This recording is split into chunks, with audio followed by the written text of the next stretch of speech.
একটা দারুণ স্বাদের রেসিপি নিয়ে চলে এসেছি। তো দেখো আজকে আমি কি বানালাম। তোমরা অনেকেই হয়তো এটা দেখে ভাববে যে ইস কি বাজে, কিন্তু আমিও আগে ভাবতাম, কিন্তু খাওয়ার পর বুঝেছি যে না, সত্যি এটার টেস্ট জাস্ট অসাধারণ। মানুষ সর্বভুক, তার প্রমাণ আজকে আমি তোমাদের দেব। দেখো জলটা আমার গরম হয়ে গেছে, আমি কাঁঠালের বীজগুলো ভালো করে ধুয়ে নিয়েছি। কাঁঠালের বীজগুলো আমি দিয়ে দিলাম আর অল্প একটু নুন দিয়ে দিলাম, এটা আমি সেদ্ধ করে নেব। এগুলো আমি অল্প ভাপিয়ে নিয়েছি। এবার এই খোসাগুলো আরেকটু ছাড়িয়ে নিয়ে আমি এগুলো পেস্ট করে নেব। তেলটা গরম করে নিয়েছি, এবার আমি শুকনো লঙ্কাগুলো দিয়ে দিলাম। লঙ্কাটা ভাজা হয়ে গেছে, আমি এবার তুলে নিচ্ছি। এই রসুনটাও দিয়ে দিলাম।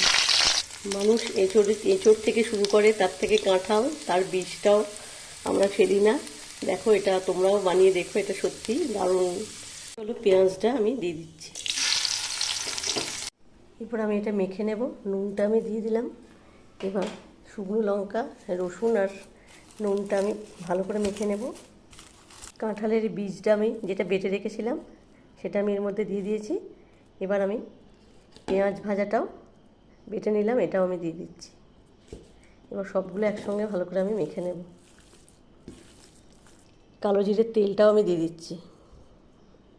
এবার সবগুলো একসঙ্গে আমি আরও ভালো করে একটু মেখে নেব।